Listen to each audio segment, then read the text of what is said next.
নমস্কাৰ কক্ষালৈ স্বাগতম মোৰ নাম দৰ্শনা তালুকদাৰ আজি আমি পঢ়িম সপ্তম শ্ৰেণীৰ সমাজ বিজ্ঞানৰ পাঠ শ্ৰমৰ সমমৰ্যাদা আৰু সমমূল্য এই পাঠটিত আমি বিভিন্ন শ্ৰমৰ সমান মৰ্যাদা আৰু সমান মূল্য কেনেধৰণে পায় বা কেনেধৰণে সমাজত লাভ কৰে সেই বিষয়ে পঢ়িম বলা ছাত্ৰ-ছাত্ৰীসকল আমি পাঠটি আৰম্ভ কৰো ছাত্ৰ-ছাত্ৰীসকল তোমালোকে বাৰু সামাজিক বৈষম্য নামৰ শব্দটি শুনিছানে নাই নিশ্চয় শুনিছা সামাজিক বৈষম্য মানে হৈছে আমাৰ সমাজত ল'ৰা আৰু ছোৱালীৰ মাজত কৰা পাৰ্থক্য আমাৰ পৰিয়াল আৰু সমাজত ল'ৰা ছোৱালীৰ স্থানৰ পাৰ্থক্য আছে হয়নে ছাত্ৰ-ছাত্ৰীসকল আমাৰ সমাজত ল'ৰা আৰু ছোৱালীৰ স্থানৰ পাৰ্থক্য আছে আৰু এই পাৰ্থক্য কোনে কৰে এই পাৰ্থক্য কৰে আমাৰ পিতৃ-মাতৃ বা পৰিয়ালে বা সমাজখনে আৰু তাকেই কি বুলি কোৱা হয় সামাজিক বৈষম্য বুলি কোৱা হয় আৰু সামাজিক বৈষম্যবোৰ আমাৰ পৰিয়ালৰ পৰা আৰম্ভ হয় আৰু এই বৈষম্যবোৰে সমাজখনতো প্ৰভাৱ পেলোৱা দেখা যায় আমাৰ সমাজ বা পিতৃ-মাতৃৰ দৃষ্টিভংগীৰে ল'ৰা আৰু ছোৱালীৰ স্থান বেলেগ বেলেগ হয় ল'ৰাই ডাঙৰ হলে পঢ়া-শুনা কৰি টকা উপাৰ্জন কৰি পৰিয়ালটো চোৱা-চিতা কৰিব বুলি অভিভাৱক বা সমাজখনে বিশ্বাস কৰে লগতে ছোৱালী এজনী আন পৰিয়াললৈ বিয়া দিয়ে এইটো হ'ল সমাজৰ দৃষ্টিভংগী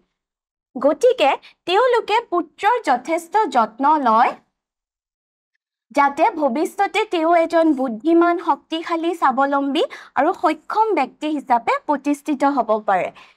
ল'ৰা যিহেতু পৰিয়ালক পোহপাল দিব লাগিব বা পৰিয়ালক চোৱা-চিতা কৰিব লাগিব সেই কাৰণে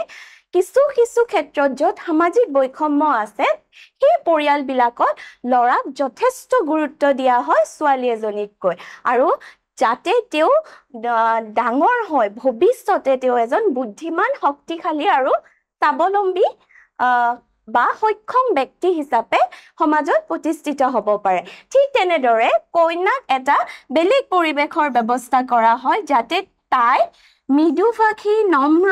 আৰু পৰনিৰ্ভৰশীল হয় য'ত সামাজিক বৈষম্য আছে সেই সমাজবিলাকত ল'ৰা আৰু ছোৱালীক পৃথকে ডাঙৰ কৰা হয় পৃথক দৃষ্টিভংগীৰে তেওঁলোকক ডাঙৰ কৰা দেখা যায় পৰিয়ালৰ এই মনোভাৱে সমাজত প্ৰভাৱ পেলায় মই আগতেই কৈছো সামাজিক বৈষম্য পৰিয়ালৰ পৰা সৃষ্টি হয় আৰু সমাজখনতো ইয়াৰ প্ৰভাৱ পৰে গতিকে পৰিয়াল আৰু সমাজে বিশ্বাস কৰে যে ছোৱালীতকৈ ল'ৰাৰ গুৰুত্ব বেছি আৰু সামাজিক বৈষম্য যি সমাজত থাকে তাত পৰিয়ালৰ বা সমাজখনে বিশ্বাস কৰে যে ছোৱালীবোৰতকৈ ল'ৰাৰ গুৰুত্ব বেছি কিন্তু আজিকালি বহু ক্ষেত্ৰতে সামাজিক বৈষম্যবোৰ নাইকিয়া হোৱাও দেখা গৈছে একেদৰে পুৰুষ মহিলাৰ ক্ষেত্ৰতো একে ধাৰণাই আছে নাৰীয়ে কেতিয়াও পুৰুষৰ কাম নকৰে আৰু কৰিব নোৱাৰে বুলি বিশ্বাস কৰা যায় নাৰীয়ে বা ছোৱালী এজনীয়ে পুৰুষৰ কাম কৰিব নোৱাৰে বা নকৰে বুলি আমাৰ সমাজত এতিয়াও বিশ্বাস কৰা যায় এইটোৱে হৈছে সামাজিক বৈষম্য পুৰুষে কৰা কামক নাৰীৰ তুলনাত অধিক মূল্যৱান বুলি গণ্য কৰা হয় আৰু অধিক স্বীকৃতি দিয়া হয় আৰু পুৰুষে যিবোৰ কাম কৰে সেইবোৰৰ বাবে তেওঁলোকে অধিক স্বীকৃতি পায় লগতে অধিক গুৰুত্ব দিয়া হয় নাৰীৰ কামৰ তুলনাত নাৰী আৰু পুৰুষৰ কামৰ যদিও সমান হয় কিন্তু সামাজিক বৈষম্যৰ বাবে ইয়াত পৃথক হোৱা দেখা যায় এতিয়া আমি পঢ়োগৈ বলা শ্ৰমৰ সমমৰ্যাদাৰ বিষয়ে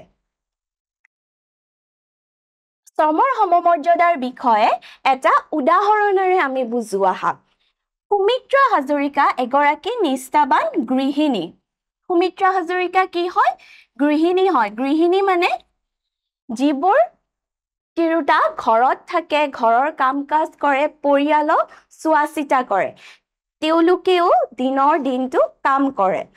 যিয়ে ঘৰৰ সকলো কাম পৰিচালনা কৰে ঘৰখন পৰিচালনা কৰে আৰু সুমিত্ৰা হাজৰিকা হৈছে এজনী গৃহিণী আৰু তেওঁ এগৰাকী নিষ্ঠাবান গৃহিণী হয় তেওঁ ৰন্ধা বঢ়া ধোৱা পখলা আদি দৈনন্দিন কামবোৰৰ উপৰিও অঞ্জলিৰ পঢ়া শুনাৰ তদাৰিকা কৰা, শাহুৱেকৰ দৰৱ পাতিৰ খেয়াল ৰখা আদি কাম কৰে। চোৱা, অঞ্জলি নামৰ এজনী ছোৱালী আছে সুমিত্ৰা হাজৰিকা, আৰু সুমিত্ৰা হাজৰিকাই ঘৰৰ সকলোখিনি কাম কৰে, ৰন্ধা বঢ়া কৰে, ধোৱা পখলা কৰে, লগতে দৈনন্দিন যিবোৰ কাম থাকে সেইবোৰো কৰে, আৰু নিজৰ ছোৱালীজনীৰ পঢ়া শুনাৰো হিচাপ ৰাখে, শাহুৱেকৰ দৰৱ পাতিৰো হিচাপ ৰাখে। মুঠতে সুমিত্ৰা হাজৰিকাই ঘৰখন সুকলমে পৰিচালনা কৰে। সুমিত্ৰা হাজৰিকাৰ স্বামী অৰুণ হাজৰিকা এজন চৰকাৰী চাকৰিয়াল। পুৱা 8টা বজাতে কামলৈ ওলাই যায় আৰু সন্ধিয়া ঘূৰি আহে। আৰু সুমিত্ৰাৰ স্বামী এজন চৰকাৰী চাকৰিয়াল। তেওঁ ৰাতিপুৱা 8 বজাতে কামলৈ ওলাই যায় আৰু সন্ধিয়া ঘূৰি আহে। কিন্তু ইয়াত আমি পঢ়িম সুমিত্ৰা হাজৰিকাৰ কামক কিয় মানুহে সমদৃষ্টিৰে চোৱা নাই। এদিন দেওবাৰে পুৱা ঝাৰু দি থাকোঁতে সুমিত্ৰাই তাইৰ ফোনটো বাজি উঠাত শুনিবলৈ পায়। সুমিত্ৰাই তাইৰ ফোনটো বাজি উঠা শুনিবলৈ পাইছিল, আৰু অঞ্জলিয়ে ফোনটো ৰিচিভ কৰি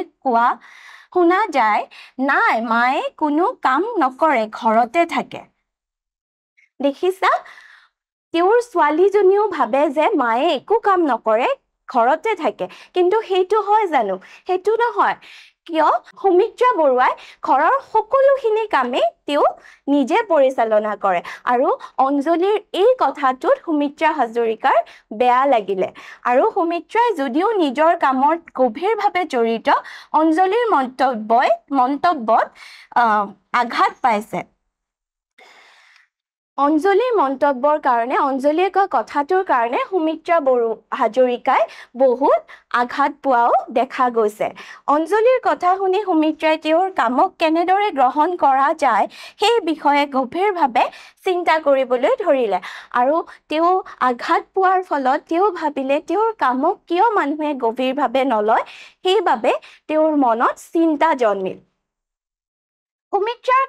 কাম বিনা বেতনে হোৱাৰ বাবে স্বীকৃতি পোৱা নাযায়। চোৱা, গৃহিণীসকলৰ কামৰ বাবে কোনো বেতন নাথাকে।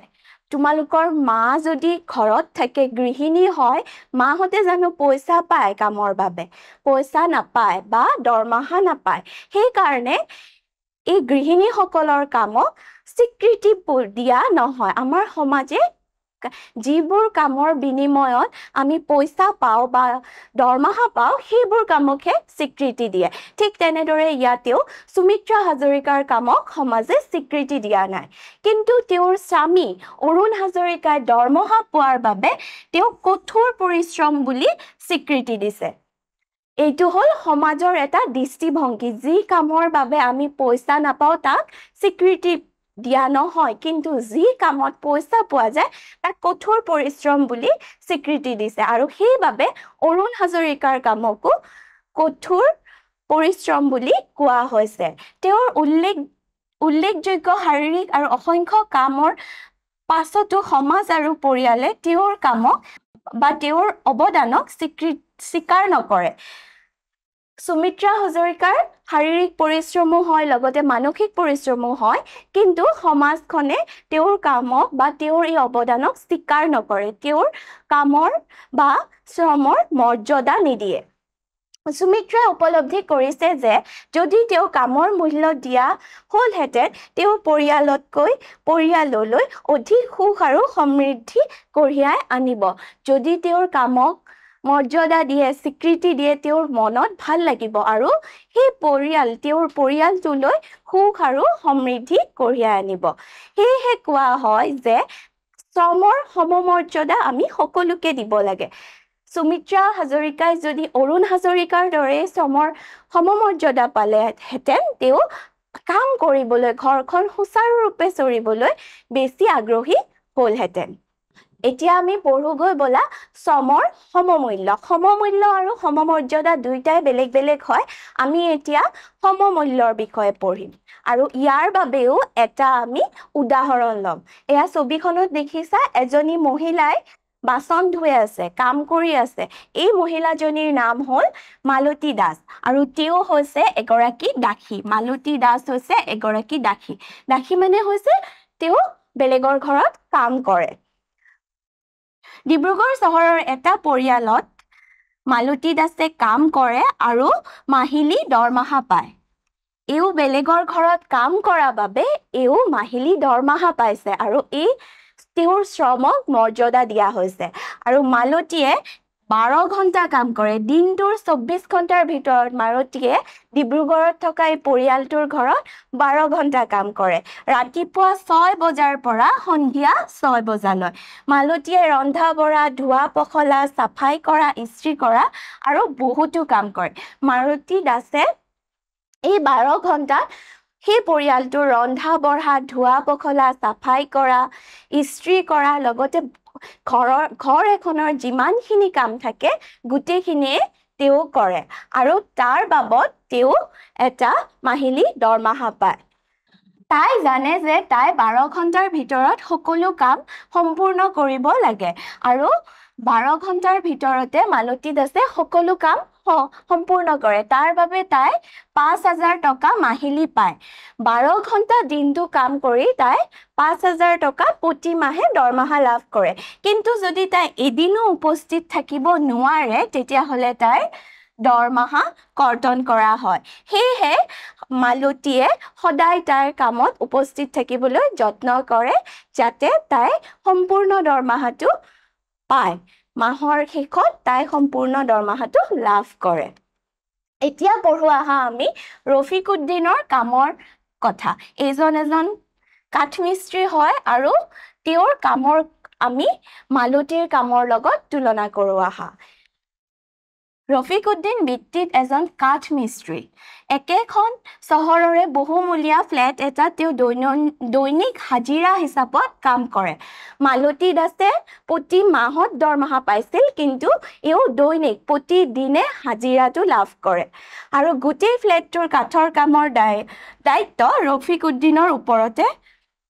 আছে ৰাতিপুৱা 9 বজাৰ পৰা আবেলি 5 বজালৈ ৰফিকুদ্দিনে কামৰ সময় ৰফিকুদ্দিনে কাম কৰে কেতিয়া 9 বজাৰ পৰা 5 বজালৈ কিন্তু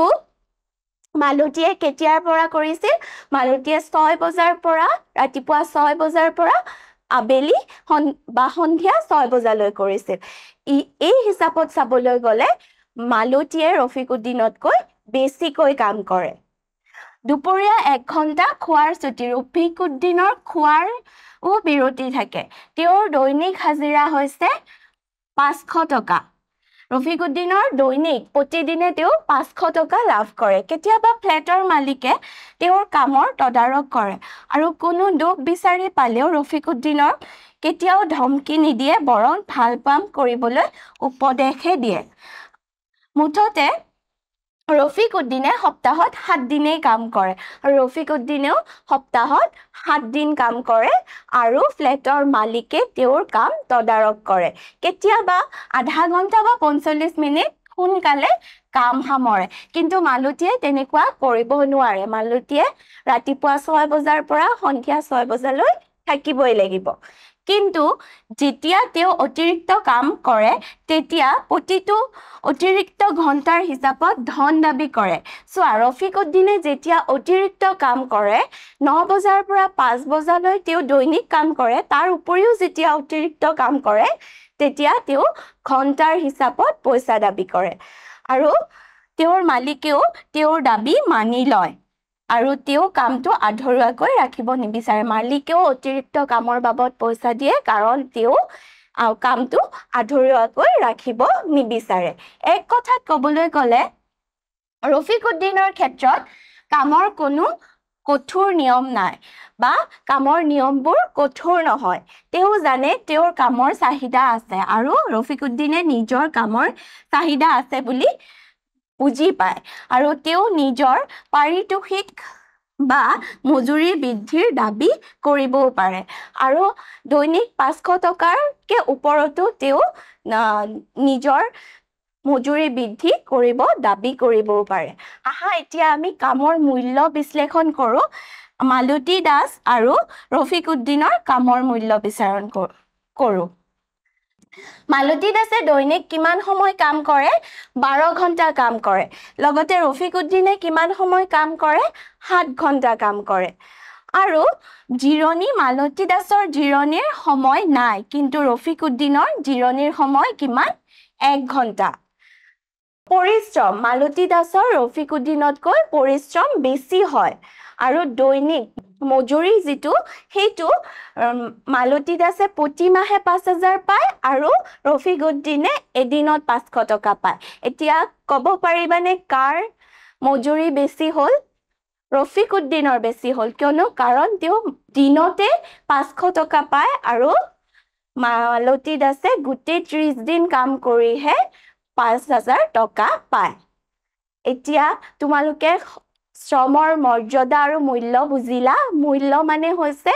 যিটো আমি টকাৰ হিচাপত কৰো আৰু মৰ্যাদা যিটো আমি সামাজিকভাৱে স্বীকৃতি দিও এতিয়া আহাচোন ছাত্ৰ ছাত্ৰীসকল কেইটামান প্ৰশ্ন কৰো মালতীৰ শ্ৰমৰ মূল্য ৰফিকুদ্দিনৰ শ্ৰমৰ মূল্যৰ সমান সত্য নে অসত্য অসত্য কিয়নো মালতীৰ শ্ৰমৰ মূল্য ৰফিকুদ্দিনতকৈ কম এতিয়া দ্বিতীয় প্ৰশ্নটোলৈ আহো বলা সুমিত্ৰা হাজৰিকাই অৰুণ হাজৰিকাৰ দৰে শ্ৰমৰ মৰ্যাদা সমমৰ্যাদা পাইছে সুমিত্ৰা হাজৰিকাই তেওঁৰ স্বামীৰ দৰে শ্ৰমৰ সমমৰ্যাদা বা স্বীকৃতি পাইছিলে জানো নাই পোৱা এইটো হ'ব অসত্য ছাত্ৰ ছাত্ৰীসকল তোমালোকে এই পাঠটোৰ পৰা শ্ৰমৰ সমমৰ্যাদা আৰু সমমূল্য বুজি পালা এতিয়া তোমালোকক এৰিছো ধন্যবাদ